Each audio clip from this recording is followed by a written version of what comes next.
Good evening, everyone, and welcome to the Town of Bladensburg Council Work Session for Monday, June the 6th. Yes, I said it's June already. Time is flying by. It seems like we were just saying Happy New Year and now it's summertime, but that's a great thing. We are now called to order. And the first item on the agenda is the approval of the agenda. Is there a motion to approve? So moved. Moved by Councilmember Brown. Is there a second? I'll second. Seconded by Councilmember Blunt. Any discussion? Hearing none, I'll call for the vote. All in favor, let it be known by the saying of aye. Aye. Aye. Aye.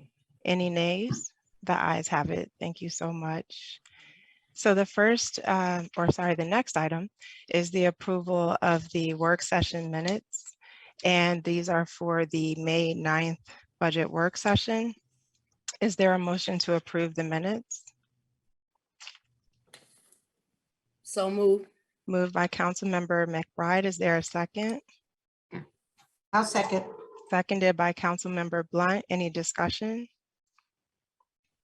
I did want to, and I apologize, I looked down after I said it. Let me pause. Any hands from the council before I ask for an edit? Under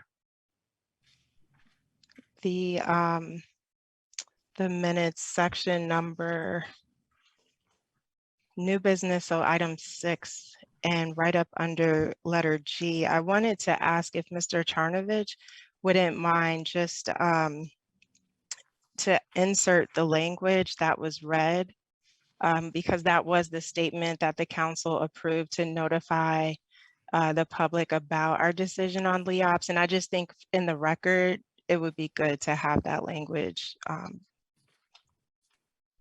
Any comments from the council on that? Okay. All right, hearing no other edits or questions, I'll call for the vote. All in favor, let it be known by the saying of aye. Aye. Aye. Any nays? The ayes have it. Thank you so much. Next, we have the May 5th budget work session minutes. Is there a motion to approve? So moved. Moved by Councilmember Rout. Is there a second? I second. Seconded by Councilmember Blunt. Any additions, corrections, or comments? Hearing none, I'll call for the vote. All in favor, let it be known by the saying of aye. Aye. Aye. Any nays? The ayes have it. Thank you so much. And the last set of budget minutes, so we just love talking about the budget, are from the May 31st meeting. May 31st, 2022 budget work session minutes. Is there a motion to approve? So moved. Moved by Councilmember Rout. Is there a second? Second. Seconded by Councilmember Brown. Any discussion? Hearing none, I will call for the vote. All in favor, let it be known by the saying of aye. Aye. Aye. Any nays? The ayes have it. Thank you so much. So I believe that brings us up to speed on all of our budget work session minutes. We don't have any appearances scheduled for tonight's work session. So we'll jump right into old business with the dump truck purchase for the Public Works Department. And I'll turn it over to Mr. Charnovich at this time. Yes, thank you, Mayor. So between last month's meeting and this month's meeting, we were able to obtain a quote on a state contract from a different vendor that covered the full purchase of the truck. As everybody remembers, last month we were discussing the chassis versus the dump side. And we worked with Purnell and Vito to obtain a new quote that covers everything. So our recommendation is to approve the purchase of this this dump truck at the regular council meeting with a vote. I would say that, as I understand it, $90,000 was budgeted for the dump truck. and the total cost of the dump truck is $99,947. So in your motion that you make at the regular meeting, I would just recommend that you touch on the extra funds that it's over. I understand there's some funding that hasn't been used in the public works capital budget side, so it shouldn't really be much of a budgetary issue to move that overage over to get the dump truck, which I understand has been long wanted by the Public Works Department. So that'd be my recommendation, unless Mr. Tonelli has anything further to add.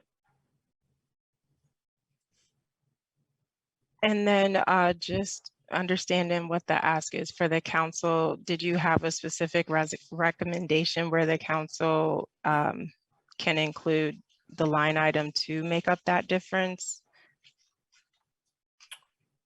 So Mr. Tonelli and I briefly touched on that. My thoughts, Vito, might be to take some funding from the roadway project that is likely not going to be physically completed by the end of the fiscal year. I think there was some funding in there that was not expended. So that'll be my personal recommendation, unless you have somewhere else, Vito, that you were thinking. I mean, we budgeted $90,000. Unfortunately, we should have bought this in 2021 when we adopted the budget. Now we're paying the 2022 price. So it's just under $100,000. We could pull the overage. I keep bringing it up, I know, from ARPA funds. That's one option. Or we could just, as Rich said, that we are under budget in total with capital expenditures and public works. So we could do nothing and still purchase the truck. And that one item would be over budget, but as far as capital projects, we'll still be under budget as a whole. Now, if we didn't have money in the capital budget for a dump truck, we have to pull from like an operating line item above.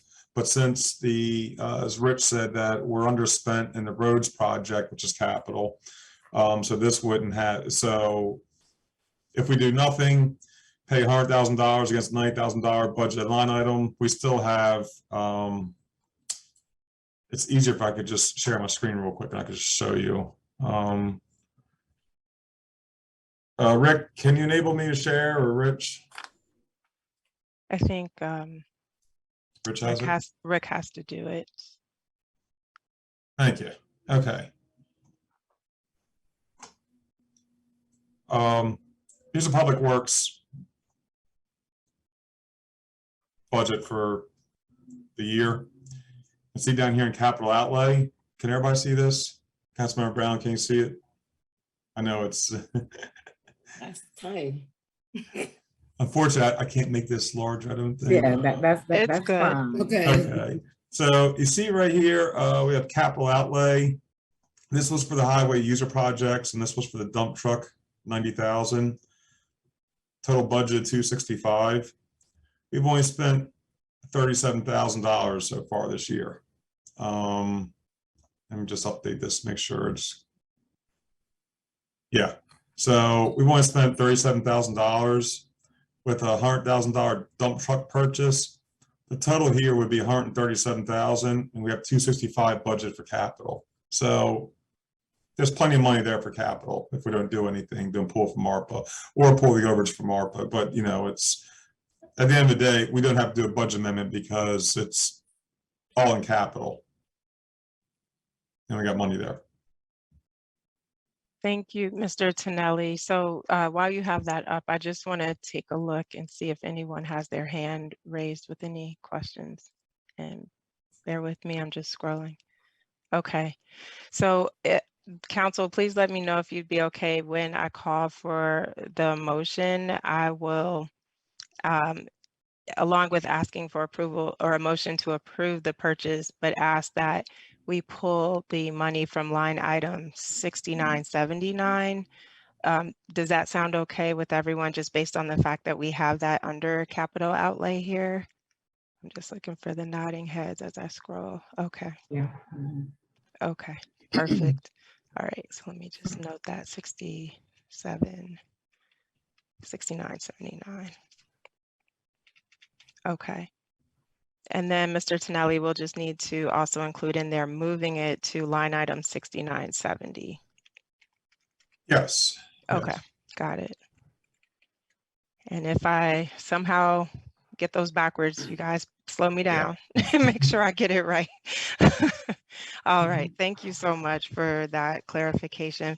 Are there any questions from the council regarding the recommendation? I know we talked about it a bit last month, but any additional questions? Okay. Mayor, no questions regarding the recommendation, but in terms of, because as Mr. Charnovich mentioned, we did have, when we got the, and I'm not looking at the numbers, so I don't have the numbers in front of me from what the costs were for the truck, and with the chassis here and the dump here and those different costs. So bringing the cost all under one umbrella, is it least expensive or more expensive? So Mr. Tonelli, I'll let you answer that. Councilmember Brown, I just wanted to note to the first part of your question. So the total cost for the truck is $99,947, and just the breakdown for the body is $31,116, and then for the chassis $68,831,000. But Mr. Tonelli, I'll let you answer the next part of that question if you don't mind. May miss a little bit of the second part, but that came off of a what's called a Sourcewell contract, which is like a nationwide contract that's honored, by the states and municipalities, and it's also a set discounted price for the body as well. So, and we received another quote, and it was almost identical. So because they're both pulling from that Sourcewell contract that is international. International is a nationwide dealer, so they honor the Sourcewell bid throughout the country.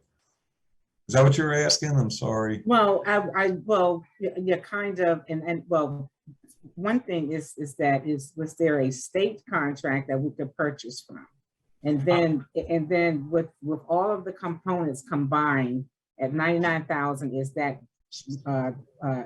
a cost savings there from what was presented previously? We could not find a state contract. The state contracts for dump trucks were for the heavier dump trucks that require a CDL. They were at 33,000 pounds and 36,000 pounds and 42,000 pounds. This truck is under 20,000. It's like a light duty dump, and there were no light duty dumps that were on state contracts. So that was the issue, but we went out to a national search, and that's the international dealer sells to the other counties. I'm not sure municipalities, but at least counties on that Sourcewell contract as well. Okay. Does that answer your question, Councilmember? I'm not sure if I did or not.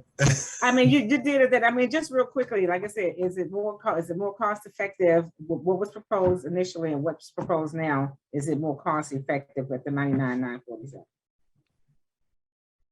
Yes. Okay, that's all. Yes, definitely. And actually, I think they're pricing us now with the stainless steel dump body, which is good for hauling salt. It doesn't corrode like the normal steel dump bodies. It's a very good price. Okay. And I was surprised because I didn't catch that when I first saw it. I thought it was a standard box on there, and I was like, oh, it's stainless steel. That's great, so it's okay. All right, that was it. Thank you. Okay. Thank you, and thank you, Mr. Tonelli, for that. I take 3 bites of the apple to answer it, but I'm sorry. All good. We got there. It's okay. Councilmember Rout, I see your hand. Thank you, Mayor James. I'm lowering my hand as well. What will the town do with the current truck? Will we take it off the road? Will we discard of it? Sell it for parts? Is there a plan? Rich, I don't have an answer for that right now. I can tell you historically what the town has done. It seems like we keep vehicles for a little while in the pool just to see the need in case there's a need for a backup. But if we can work out a trade, that would be great. But I'd have to talk with Mr. Hall about that, what his plans are, if he can trade it or wants to keep it as a backup. Rich, I would have a feeling he would want to keep that as a backup. Just like we do with the police vehicles. I mean, police vehicles seem to stay in our fleet, unfortunately, for 12 years, it seems like. So, but this one is, I think, 20 years old that we're replacing. So, Yeah, but I can tell you, we just had to do some repairs on it, and I would not want to spend any more money on repairs for that. Right, so that's why, Mayor James, may I respond? Sure, go ahead, Councilmember Rout. Thank you. So that's why I was asking what was the plans on it, because I do remember and recall the last time we were speaking and we were saying it's very costly, it's in a shop and it's 20 years old. Maybe we could sell it for parts to get up to that $9,000. That was just a thought. So. It's not a bad idea. Yeah, do you mind, Mr. Tonelli, just following up with Mr. Hall about that? And I mean, honestly, since we just put money into it, I would say use it until it can't, be used any further, just as a pool vehicle if one of the other trucks goes down on a temporary basis. But that next time it breaks, sell it it's for going to be worth parts. nothing versus worth something now. Gotcha. That's the problem. Oh, okay. Okay. So that's something I got talked with. Mr. Hall about, and Yep. Chief and Rich as well. So. Okay, sounds good. Mr. Charnovich, I see your hand also. Oh, and I was just going to say that I've seen these scenarios done multiple ways, and I will happily follow up with Mr. Hall and Mr. Tonelli on what we can get as far as salvage costs goes, if that's the plan. Frankly, we were so focused on getting this completed before the end of the fiscal year to make sure that the funds were expended, and Mr. Hall and his team could secure the new truck. So we will follow up and do our diligence to make sure we can get any value that we can from the vehicle. Great, thank you. Councilmember Rout, does that answer the question? Okay. Yes, thank you. Okay, great. So the next item on the agenda is the Decatur Street cul-de-sac update. For this, Mr. Gray, could you please give Mr. Charnovich control to share his screen? I will ask that he do that to show the public who may not have the hard copies with Public Works actual monthly report in there, so that we can show them the pictures of the before and after of that road repair.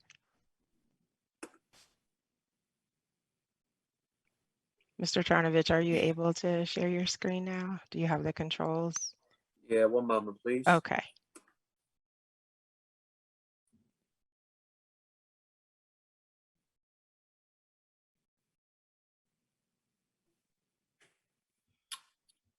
I think I still need Mr. Gray to allow me to share.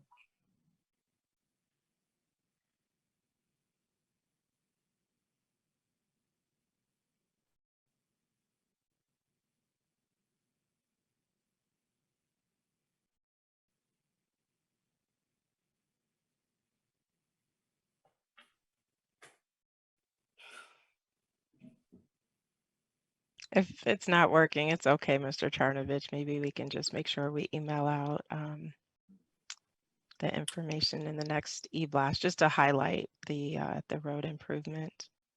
Yeah, I'm getting a message that says host disabled participant screen sharing. But if he just gave Mr. Tonelli permissions to share, I should be able to. I thought that was the case, but not seeing any way that I can help you. Mr. Gray, if you're there, can you send us a chat message and let us know if you can give Mr. Charnovich control? Can Mr. Tonelli just portray it? Point of information. Can Mr. Tonelli, since he already has screen control capabilities? Thank you, Councilmember Rout. I don't know, Mr. Tonelli, if you have the Public Works report handy. If not, it's fine. We'll just move on with the update. But I don't want to belabor it. We can't hear you. It's okay. I have it. I can do it right now. Okay, thank you.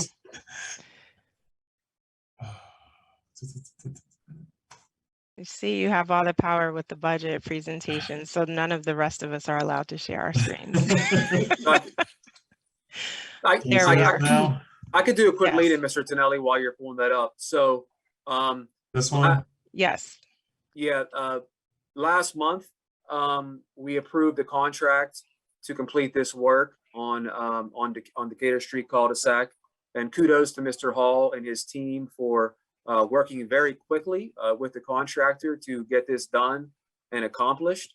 The work is already done. Vito, if you scroll up some, we can show some before and after photos. So right there, stop below the landscaping bags there. So there are some before photos on the left side of the poorly looking cul-de-sac roadway there, and on the right-hand side too. Those are the before photos. And then if you scroll down to Mr. Hall's report, there's some of the after. So probably the best shot is not those two, the third one down that he took. That shows the full scope of the smooth pavement on the cul-de-sac there from the work that was completed. So again, kudos to Mr. Hall and the team for collaborating very quickly with the contractor to move that forward and get it done. Here, totally agree. Thank you, Mr. Hall, as well, if you're watching, and your team for moving quickly on that. And the next one is sort of in the same vein, the 57th Avenue paving project update. So back to you, Mr. Charnovich. Oh, thank you, Mayor. And thank you, Vito, for sharing your screen there to help out there. No problem. So 57th Avenue, I'll be quick. I've had conversations with Mayor James about this, and also Mr. Hall. And it's my understanding the desire is to complete this project, if possible, before school starts in the fall next year. I've mentioned this to Mr. Hall and also to Mayor James that I think this particular project is something that we should be involving and engaging our town engineer on. Now, last week, to develop specs, things of that nature, given the significance of the work that's being done. Last week, I did reach out for the first time to our town engineer. He and I have been playing a little bit of phone tag. So bottom line is I'm working with him to engage him on this particular project to go to bid, receive bids, and hopefully accomplish the work. Once we get things revved up and moving, I would anticipate that the work itself would not take as much time probably as the effort to take to get there. So, developing the bid docs, sending them out, awarding a bid, and then the coordination, as Mr. Hall says, it's a very significant stretch of roadway by the school, cars parked. So that's probably gonna be the hardest part, is the coordination of that and when the work gets done, whether it's evenings, nights, things of that nature to minimize impact. But the most challenging part will be to the planning phase. So as soon as I can get connected with our town engineer, the plan will be to move that forward. Not to put myself out on the thin limb, but hopefully we can get a bid award at July 10. I hate to, like I said, throw myself out there, but it would be very advantageous to have a bid award then. Fortunately, we have a little bit more time with the extra week, considering we moved this meeting up to June 6th instead of June 13th. So hopefully we can accomplish all that and get a bid for recommendation before the elected body for that date.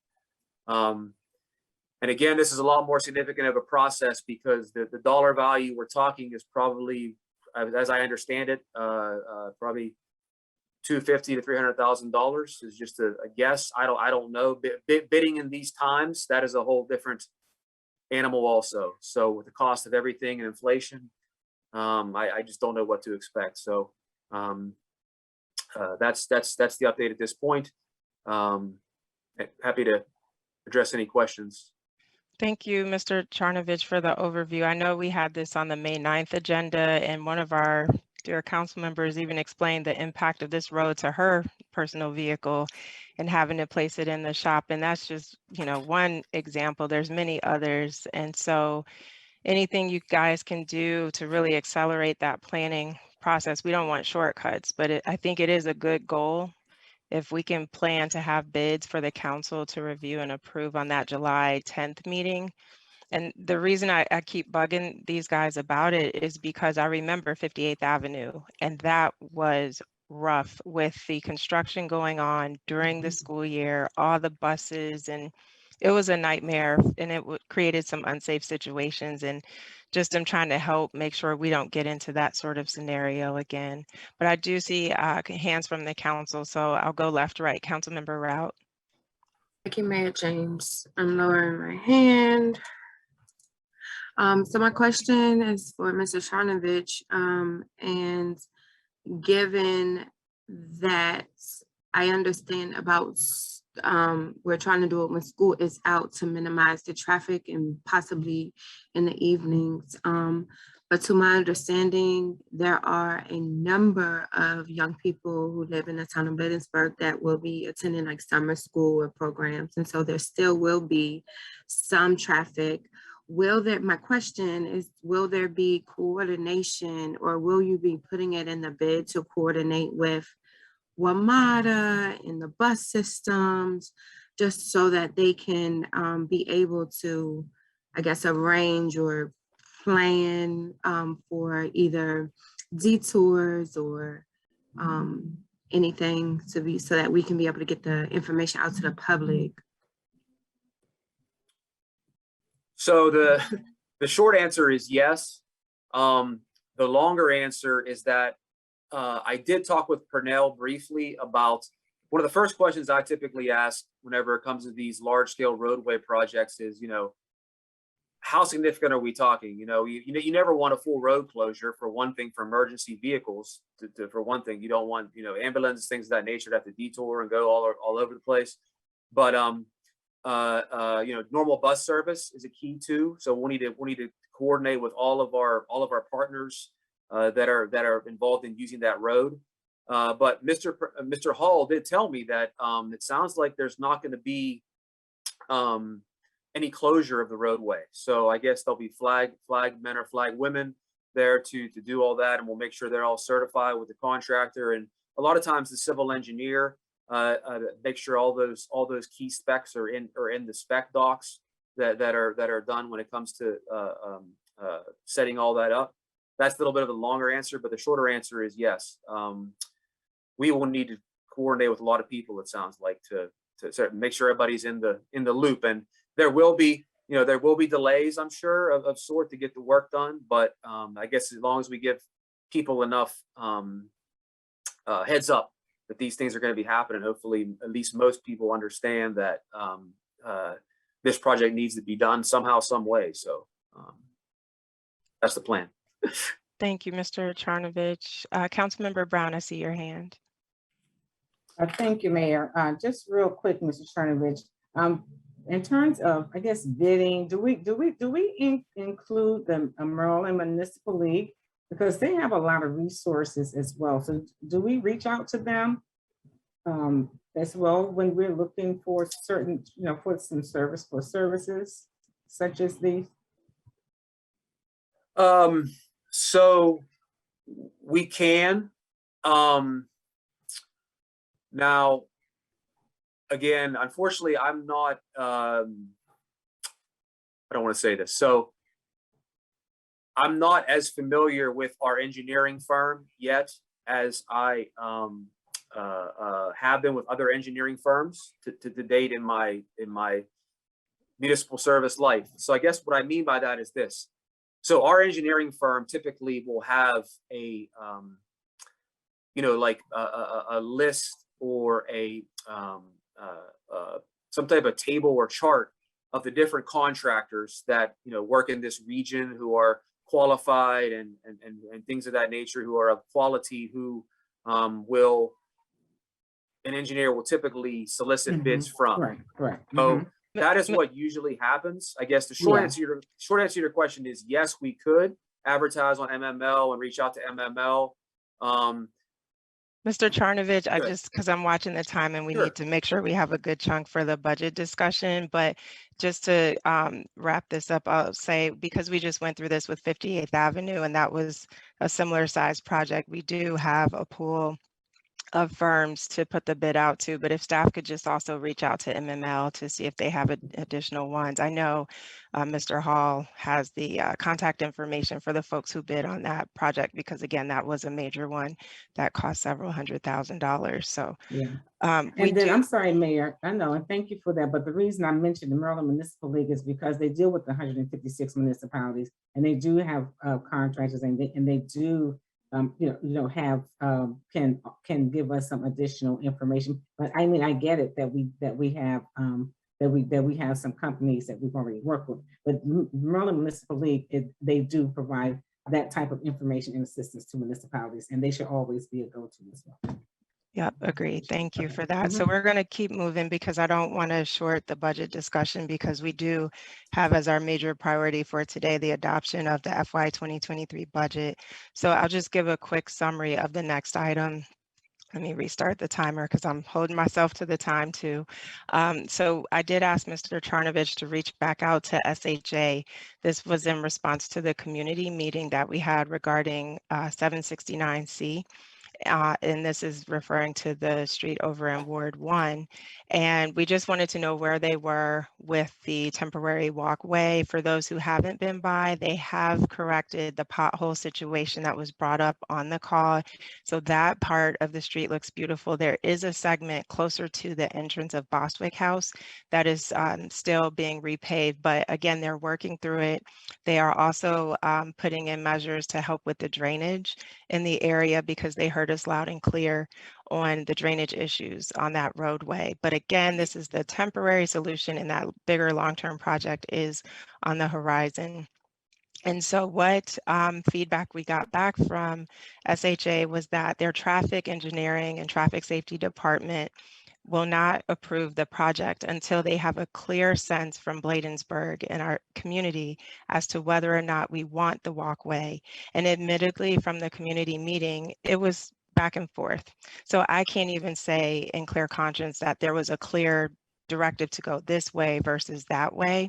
And so in order to help them get the necessary approvals, or the lack thereof, I suggested we work with them on a survey, and that if they help develop those questions, so we make sure that we're not just coming up with questions that we think are great, but don't get to the specific information that they need to make an assessment, it doesn't help us.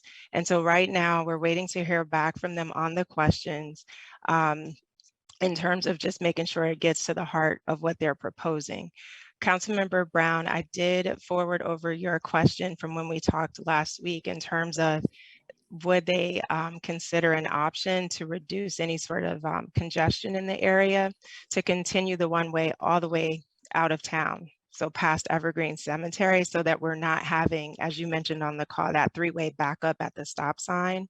So that is also with them. So again, as soon as we get feedback on the survey questions, feedback on that particular question, we'll be able to come back to the full team and say, this is what they've approved.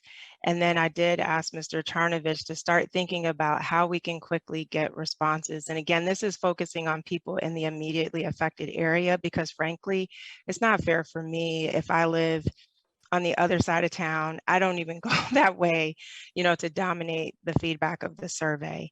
And so with SHA, they've identified the affected streets in the area that they think would make the most sense to survey. And I asked Mr. Charnovich if he could get some temps who could help us going door to door. We can equip them with iPads or little tablets to go and literally go door to door And if they don't get the residents to have a leave behind, so whether it's a paper survey or a QR code that takes them to a digital survey, that we're able to do our very best to make sure that we connect with every single resident in that area. And then separate from that, with, of course, Chief Collington's help, as he shared before, with the traffic division, get their support with going out to the businesses that are just outside of town on that section to give them a heads up that, one, we're repaving the road, two, we're getting ready for some proposed changes. And while they're not finalized, to give them a heads up that you're going to have to start redirecting this commercial traffic out of the residential area,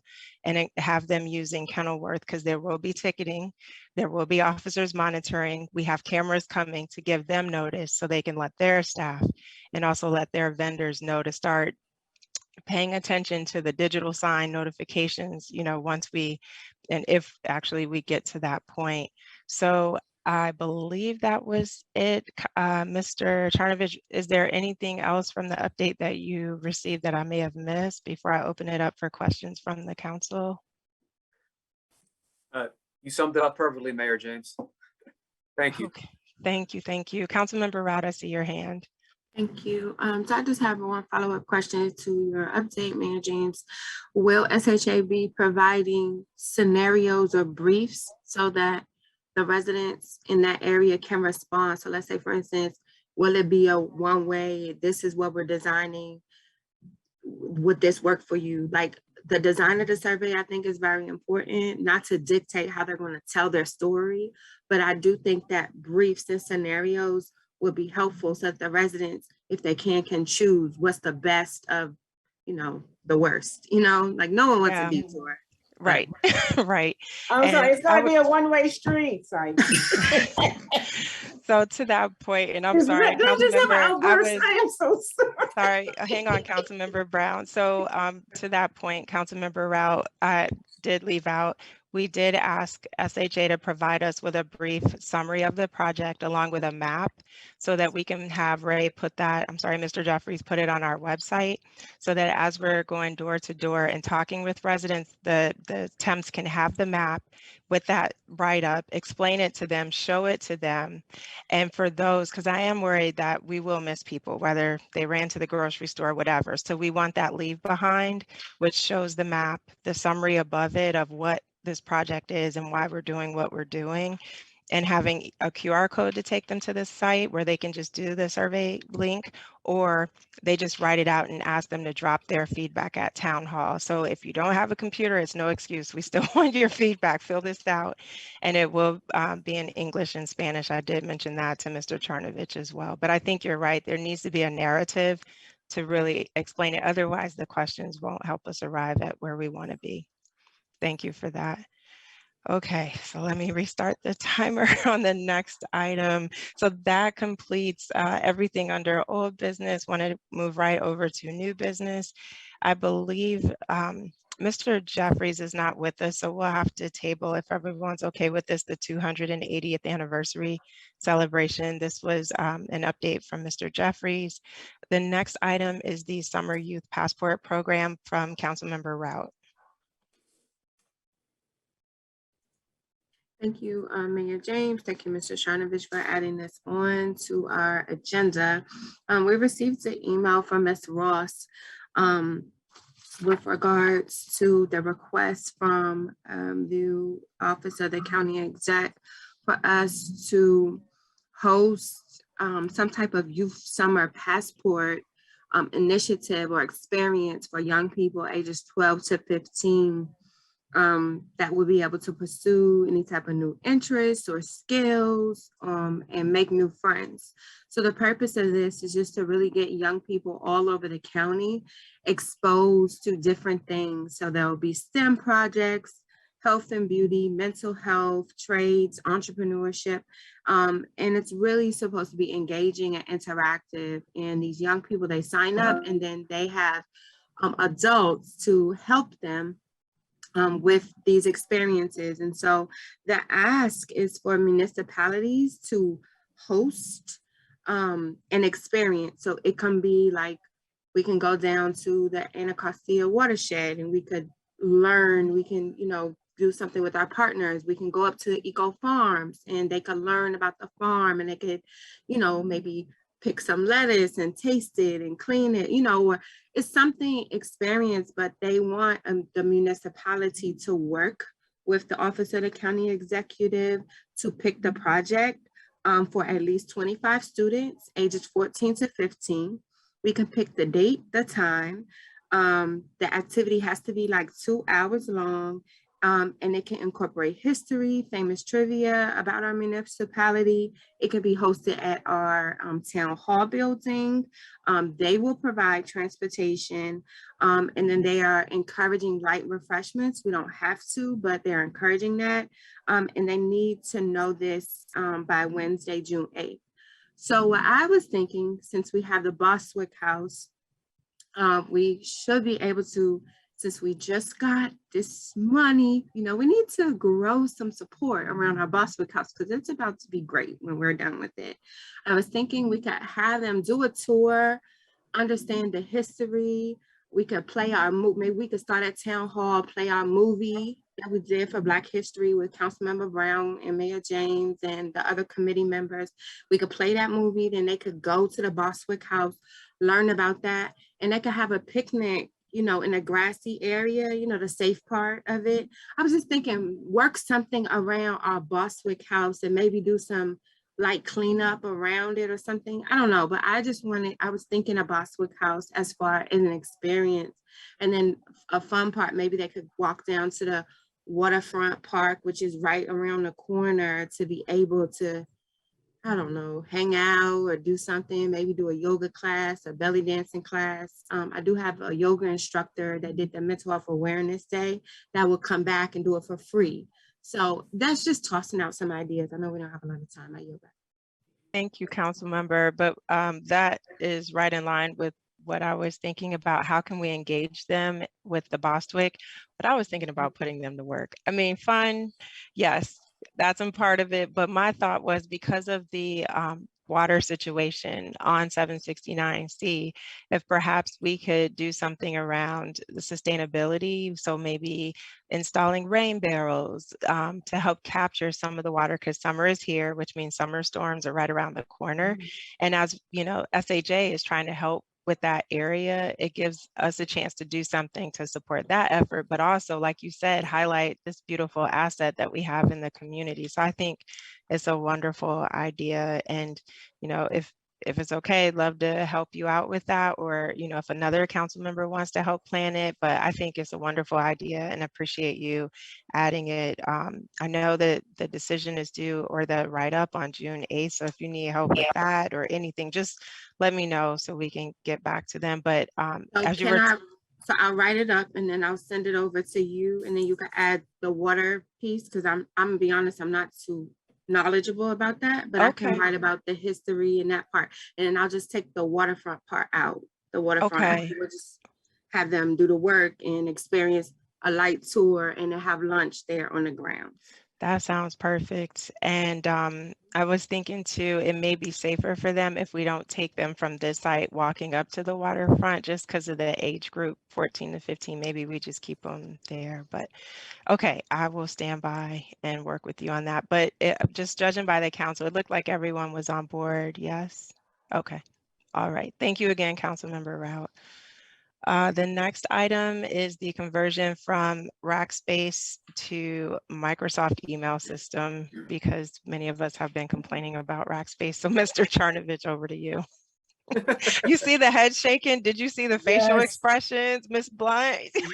I cannot get emails at all. No email Jeez. since June the 2nd. So Yeah, mine so we're from this ready. morning came after 1. Jeez. Yeah, Mr. Charnovich, please help us. Chief, please help. Help. So I'll make a long story short, which I usually never do, but so we're going to get it done by the end of the fiscal year. It's my understanding that this has been a long process of everyone not being too happy with our current email server. So we had a bid was received by the former town administrator in February of this year. which I have reviewed, gone through, asked my questions that I wanted to ask of the IT company, just to see what the plan is there, and they satisfied my questions pretty easily. So this is just really an update item to say we're going to strive to complete this month. So that's the plan. And I'll collaborate with the chief, with Vito, with the IT department, everybody else we need to get this done seamlessly as we can. It's my understanding it's not too difficult with the transition of the emails over. So that's the plan. I know I said I'd be short. I guess I wasn't again, but sorry about No, that. that's good, because I'm watching the clock, because we've got 25 minutes allocated for the budget. So as I said, I'm just trying to protect that time so it doesn't get cut short. But thank you for that overview. Any questions from the council? I see happy faces, so I kind of get the sense we're all on the same page with this one. The next item is the waste collection services contract. So back to you, Mr. Charnovich. Thank you, Mayor. So we recently received a letter from our existing hauler. We've been operating under I think it's in the 9th year of a contract with our current hauler. And Mr. Tonelli, correct me if I say anything incorrect whenever I turn this over to you. But we are in the 9th year. We've been operating month to month, and they just notified us that they're going to be raising our rate per household. So I will turn it over to you, Mr. Tonelli, to dive in a little bit of the numbers aspect. But we wanted to make sure the council, you were all aware that we received this letter, number one. Number two, we probably will be asking for at least authorization for us to publicly go out to bid for the contract, because we can't at least in the long term, we can't operate under a month-to-month contract like this. But I think we touched on this in the budget session and whatnot. This is probably one of the worst possible times to go out to bid for anything. Even though it's a competitive bid, you never know what the numbers are going to come in as. But with the cost of everything just so high with inflation and supply chain issues, and it's the contract's not been bid for 9 years, so who knows what numbers we're going to be looking at. So maybe Mr. Tonelli, can you touch on a little bit of what we'll be paying in the near future until we get all this accomplished?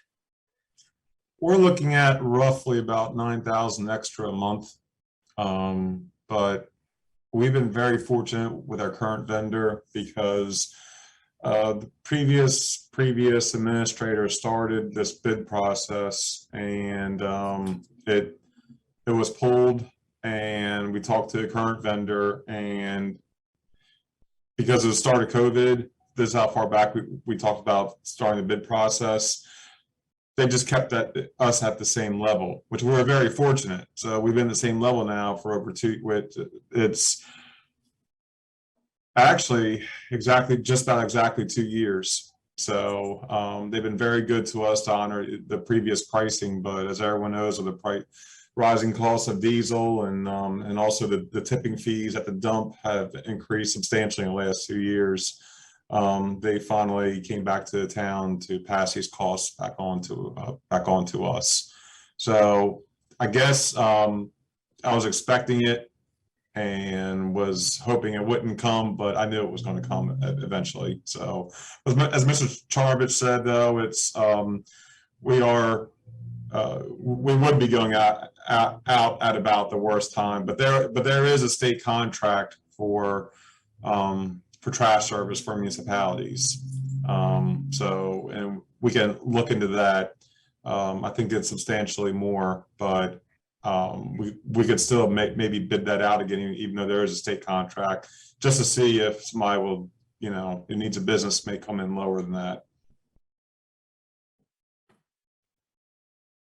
Thank you. We'll start praying now, because $9K per month more. But as you said, it's been a decade almost since we've bid this out, and inflation happens, the cost of goods and services understandably go up over a decade. So any questions from the council? Councilmember Rout? Yes, Mayor James. I was seated on the council when we had this original discussion back in 2020, and we were talking about possibly a RFI to go out before we did a bid, just to understand, that's a request for information, so that we can be able to obtain what's the going rate, because there are other municipalities in the port towns and right outside. I know Riverdale Park, they just got another trash vendor that we've never used before in this area.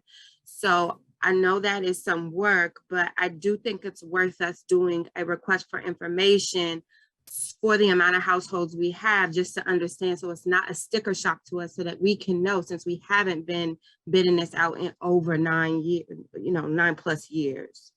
You mean you don't want to just rip the Band-Aid off and have sticker shock? No.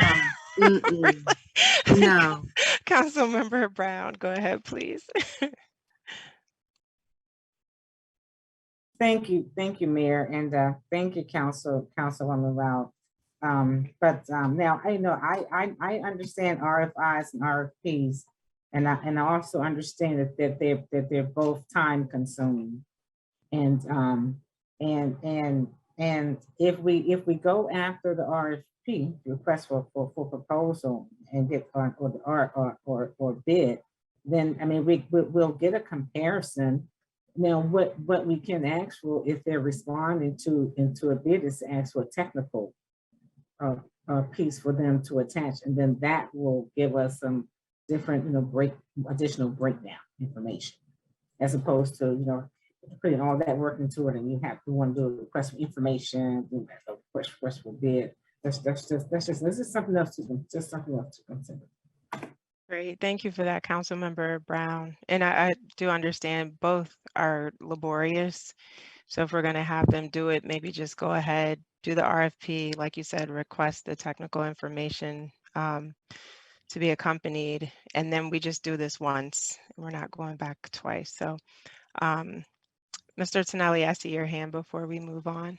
I'm going to ask you a very unpopular question here, and this is coming from staff and not from, should we look at doing a once-a-week service, or is that totally out of the question?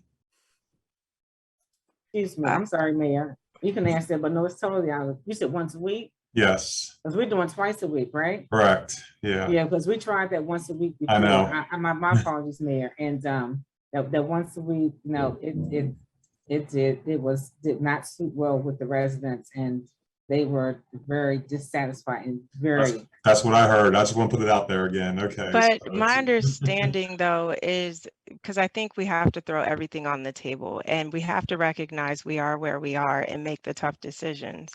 And when it comes to twice a week trash, the reality is, if you look at the numbers, typically these collectors will tell you they're not collecting anymore when they do 2 a day versus once a week. It's really just human behavior.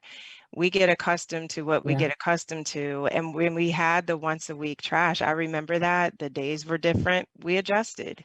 So, if it comes down to where the cost is dramatically different, we may have to consider that. So we're not trying to upset residents, but I think as leaders, we do have to consider everything and can't say it. As much as people don't like it, I know it's a bad word if you say no twice a week, but we have to look at everything. Sorry, Mr. Charnovich, let me go to you, and then I'll go back to Councilmember Rout.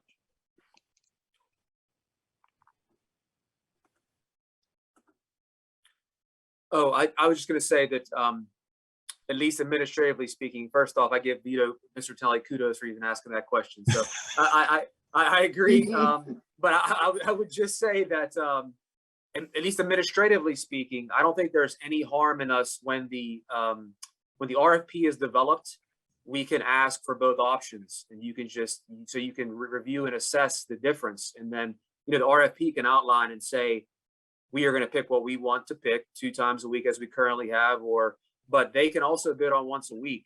And I've seen it done that way before. I've gone through this process in multiple jurisdictions now, and yes, it is very laborious. But once you get your RFP document set with all the components that you want in it, that then it becomes a little bit easier. But I'd recommend you just see what happens and say ask for once a week and twice a week. That'd be my suggestion. Thank you. Councilmember Brown. I'm sorry, Route. Sorry. Thank you. I just not in favor of reducing it to once a week trash for the purposes of COVID. I'm not sure if it's human behavior or it's, for people really having trash to, just be accumulated. That's like a health and safety risk, especially if your household is accumulating this much trash. And then your expectation, yes, it takes some time to adjust, but in the plight of, having to get things out of the home as it relates to COVID. I mean, we're in a kind of a different way, in a different aspect. And then I wasn't present in the town, but I heard historically that was a huge fight. And so on behalf of the homeowners, because I know there's homeowners in Ward 2, but there's more in Ward 1. I don't think it's a great idea to be reducing it down, but I'm willing to entertain it in the RFP as proposed by my colleagues and staff. Yep. Thank you, Councilmember Rout. And I think also just as part of our due diligence, just getting an understanding of the gross weight of the trash collection so that we make sure, again, we have all the information and make a decision based on what those numbers are. Because again, it's almost a decade later. Maybe the trash is higher than it was back then. Maybe it isn't because we now have recycling and perhaps didn't have it then. So I think there's a range of factors that we can definitely consider. But as I said, I get it. I know people, I'm a homeowner. I love my 2 days a week trash. Don't get me wrong. I don't want to give it up personally, but I do think if the price is crazy, we're going to have to be creative and just work together. So I appreciate all the feedback and all the ideas there. So thank you all for contributing. And now, without further ado, Mr. Tonelli, I made it just slightly 1 minute ahead so we can get into the FY23 budget discussion and wrap at 6:55 to give folks a chance to take a breather before the 7 o'clock meeting. So over to you now. Let me see if I can redeem myself for dropping the once a week trash collection thing. So, Councilmember Rao, tell your residents over there that Mr. Tonelli brought it up. Yeah, it was from staff only. They're coming after you. Yes, that's why it says from staff only, not from elected officials. Okay. So that's why. So, but just touch on that real quick.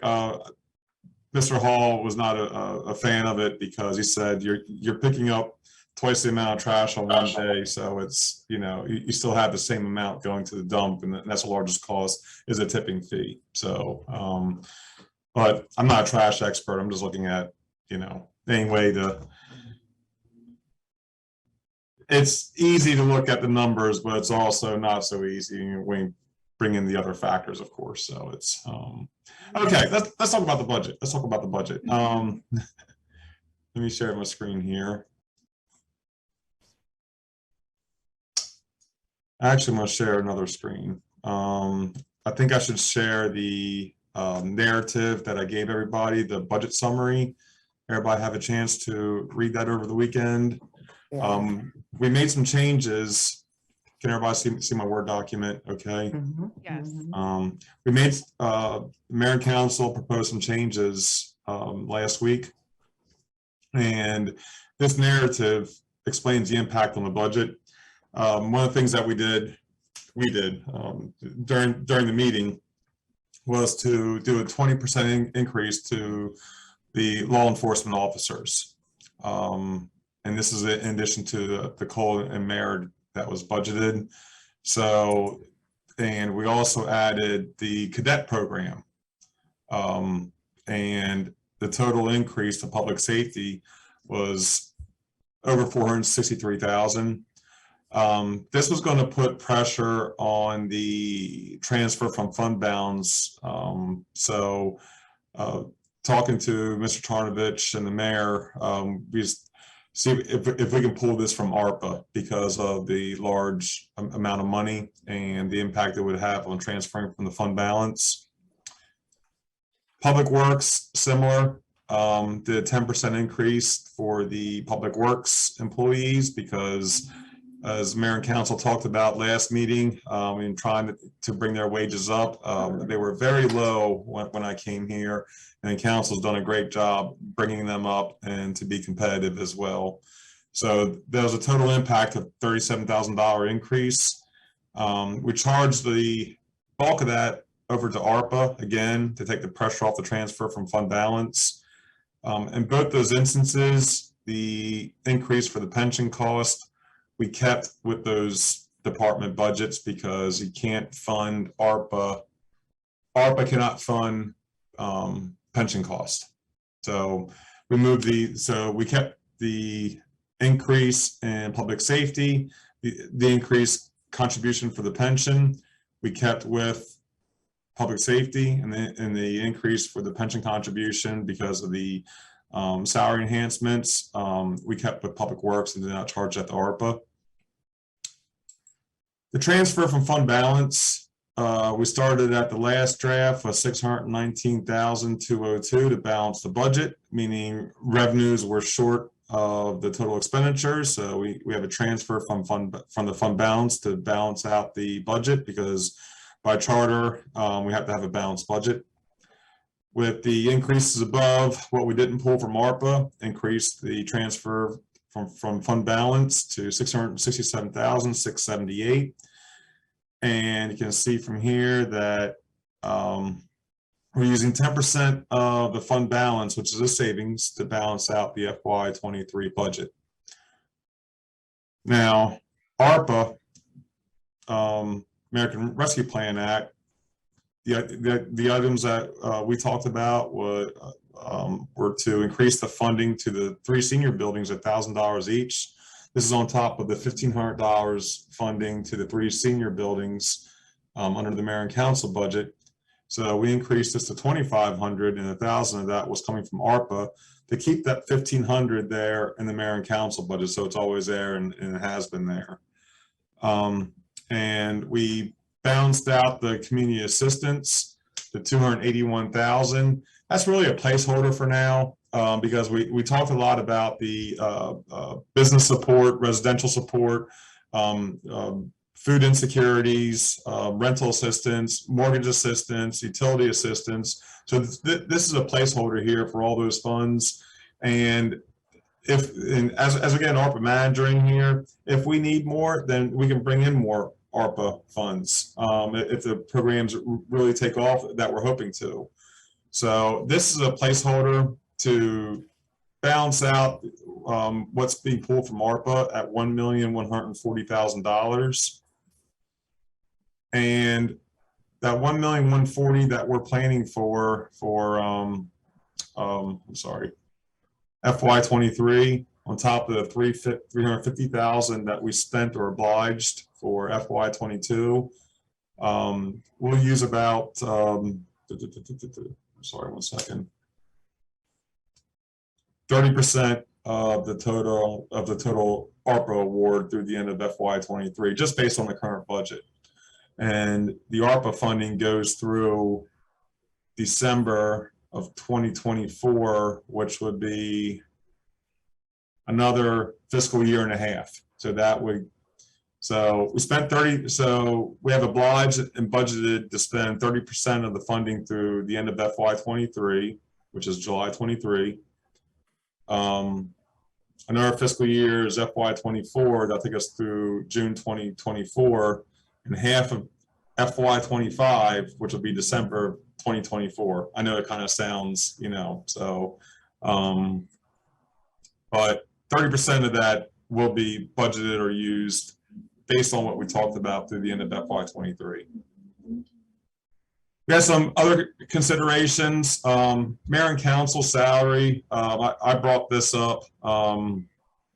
That has not been touched. I want to say in 2008, maybe.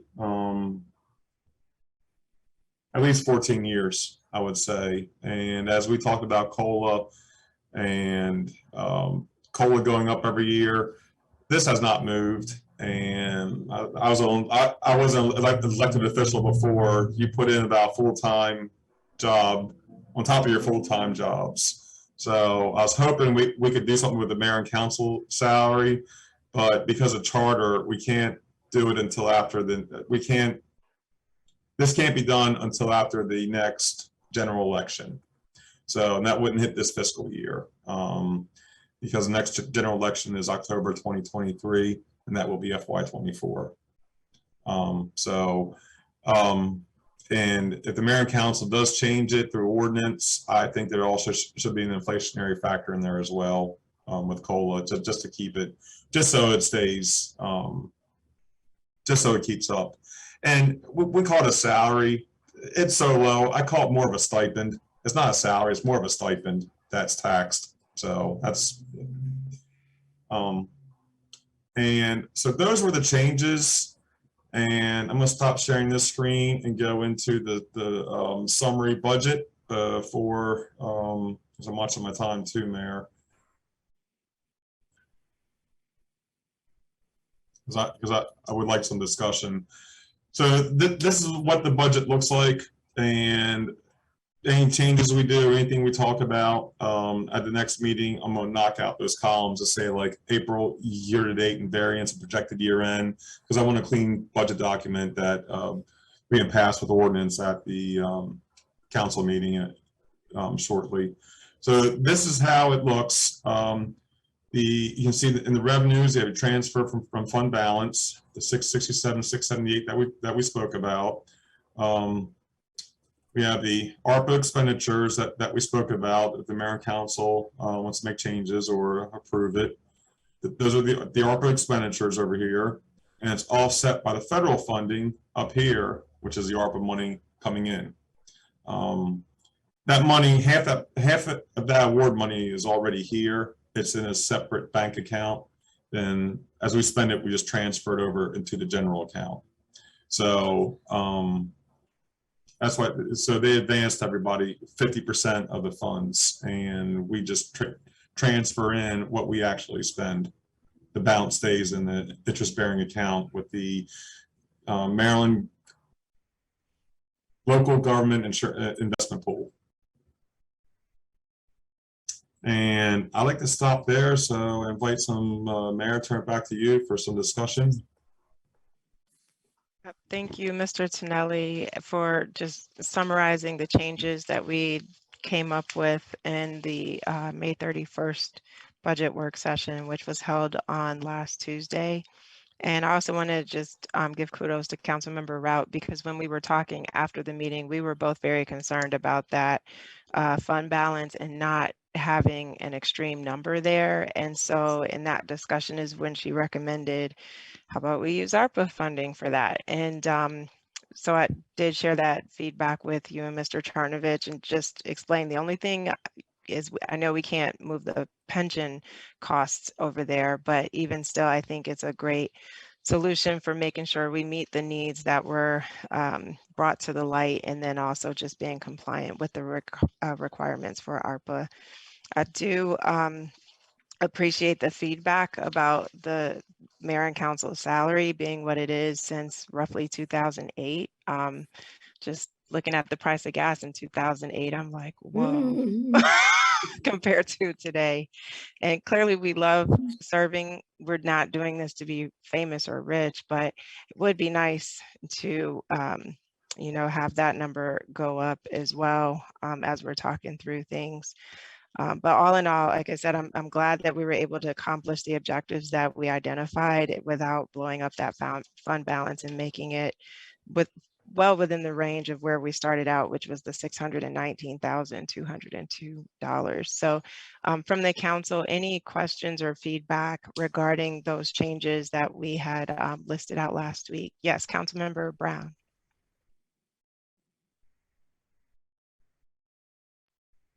Thanks, Mayor, and thanks, Mr. Vito. A couple of questions. So knowing that the ARPA funds will run out, and when we look at where we've applied the ARPA funds, these are areas that will have these costs, these expenditures yearly associated with them. So while right now, we're not, going largely into the fund balance, but that will, once the ARPA funds have been exhausted, then that scenario will most likely change.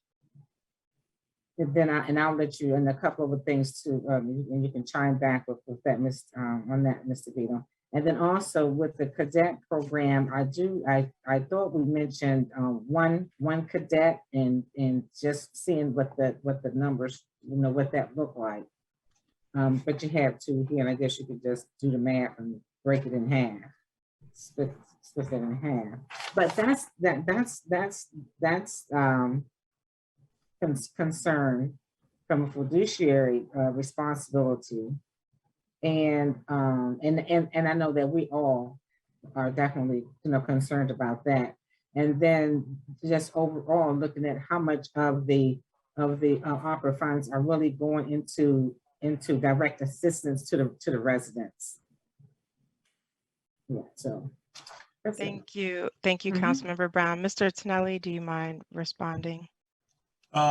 Those are very, very valid concerns. I mean, it's, we're looking at doing increases now. And the saving, I guess I'm hoping that inflation does come down. So we're not doing these large COLA increases, but, as Councilmember Brown said, once you increase, it's hard to take away.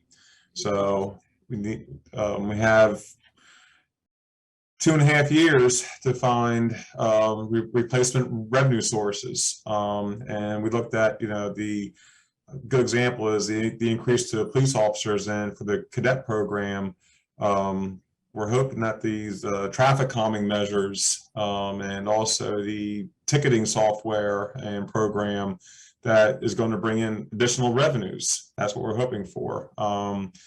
And we talked about annexation. But these are things that we don't have any dollars to right now, unfortunately. And yes, it is a concern. It is a concern because anytime you raise that bar is raised, and you have to keep funding it. It's great that we have the ARPA funds and talking to other jurisdictions, and I'll find out more next week. Unfortunately, after the budget discussion, but during MML and immediately after my GFOA conference. But I talked to county leaders, and they're funding additional positions and increases through ARPA right now. So as far as the cadets, with the cadet program, there was talk about 1 and 2. I went ahead and put in for the 2 part-time cadet program to see what it looks like. And actually Chief Collington put out a memo about the program as well. And I have in there 25 hours a week. Chief Collington has in there 30 hours a week. But it's something that it's a trial program, and I'm not sure like when it's going to actually get up and going. But I agree. I mean, with Councilmember Brown, I mean, we have to look at the long term as well. So, but I'm gonna stop there because I'm just. Sure. Yeah. Thank you, Mr. Tonelli, just in trying to watch the time too. And I know we did want to see what the options were in case, just to help us make a more informed decision. I remember one council member did say, hey, I think we should have 1. A couple of us felt like if it's really a program, we should at least have 2 part-time people. So seeing the specific numbers so we can understand, do we agree to move forward with 1 at about $25,000 or to do 2 at $56,000? It helps us to make that determination. And I agree. I know Chief felt very strongly that he has confidence in the ticketing software collection for revenue, as well as the speed cameras, and that this is something that would be able to shift to that police department budget. And frankly, if it doesn't, that by the time these funds are exhausted, then we could always either go after grant funding to sustain the program, or we could say, well, we don't have the funding and we may have to suspend it this year and come back and revisit based on revenues, you know, the next fiscal year. So starting it doesn't lock us in that every year down the road we have to do this. This is something, you know, based on the financial position of the town, and we understand that may change from year to year. We wouldn't want that, but if we're in a situation where there is a recession, these are the kinds of tough decisions that have to be made. So I think you're right to raise those points, Councilmember Brown. Let me just scroll. I want to make sure I get all the hands. Councilmember Rout, thank you for holding. Excuse me, Mayor, I'm sorry, one other thing, and my apologies, Councilman Brown, and Mr. Vito, you can just answer the question too, is how much of the ARPA funds are really going towards direct assistance to residents? And I mean, you can, if you can just kind of, not right now, but I'm gonna go ahead and that was the other part of my question. I mean, it looks like 281 right now, and I think we're on track to spend $100,000 this current year on top of the supplies that we already gave. So that's 281, 381, about $400,000 between FY22 and FY23. Thank you. Sure, thank you. Councilmember Rout. Yes, thank you, Mayor James. So just to sort of assist with your question, Councilmember Brown, as far as like ARPA is concerned, this gives, I feel that using ARPA funds, this was my idea when I spoke with Mayor James, and it was to really use the ARPA funds so that we don't have to rely heavily on the fund balance. And that also gives us time to either get an economic development consultant to really point us in the direction to see how can we, the point of the matter is we need to generate more income. So you and I spoke, Councilmember Brown, briefly. It's like we got to either raise taxes, of course we don't want to do that, or we need to look at other ways so that we can generate more income. And given that we have ARPA for 2.5 more years, we can strategically poise ourselves where we are looking at annexation, we're looking at ticketing programs to raise, I mean, that's just the bottom line. And so I feel strongly that we are a council of women right now, and we can work together to put our heads together with a consultant leading us to really look at how we can generate more income. And honestly, that's what ARPA funds are for, so that it is a grant, you know, it's a formula grant, but it's a grant so that we can be able to develop where we're falling short. And I also want to add that the county council passed the Prince George's County budget, and a lot of the budget is going to supporting the police department, recruitment, new positions, new equipment. And to Mr. Tonelli's point, about 70% or so of that budget is pulling from ARPA funds. And so that's just a theme that's going on right now. It's like, okay, let's get some savings, let's use ARPA to do something, and then let's try to see how we're going to be able to play catch up in the next couple years. So that's just my thoughts of why I recommended that, and, you know, to Mayor James. But looking at our county legislators who are also doing the same program and process, I think we're on the right track. Thank you. So, Mr. Tonelli, it's now 6:51, and I think we've gone through all of the questions. So just want to give you an opportunity. Brown, her hands up. Okay, Councilmember Brown. Yeah, and I'm going to be really quick and in light of time as well, but I will say to us, and because we are a town, we're a small town, we're not, you know, we're not the state or the county, that we have to really look at with the opera going towards salaries and you know, those types of increases that have to be sustained once the funds have been exhausted. And yeah, Yeah, thank you. And I do agree and feel like we did spend quite a bit of time really talking through that in the budget sessions that we had. And for the benefit of the public, this is not the first budget conversation we've had. We've had how many now? 8, 9, 10 of these sessions. So we put a lot of time and effort and discussion into talking collectively as a group and then talking one-on-one. Brainstorming ideas, really trying to make sure that we do our fiduciary responsibility and putting forth the best plan for the community. And particularly with this funding, being careful with that. It's an opportunity to put that wish list out there and really just see what programs are needed. And as Councilmember Rao said, this is our test run. So if there are things that work, this is the chance to experiment. And if there's success there, put dollars behind the consultants to really move those objectives and initiatives forward. And so I can't thank everyone enough for being so collaborative throughout this process. There was no fighting over my budget versus your budget and, public works versus police department. I mean, the staff really was supportive when someone was asking for resources to say, yep, I support that for the PD or public works or code. And it was great to see that carried throughout the council discussions as well. So I just want to say great job, team. But we're not done yet because we got to come back and vote on this bad boy in the next meeting. So more to come there. And we will have to read the full budget ordinance too before we go into the final vote.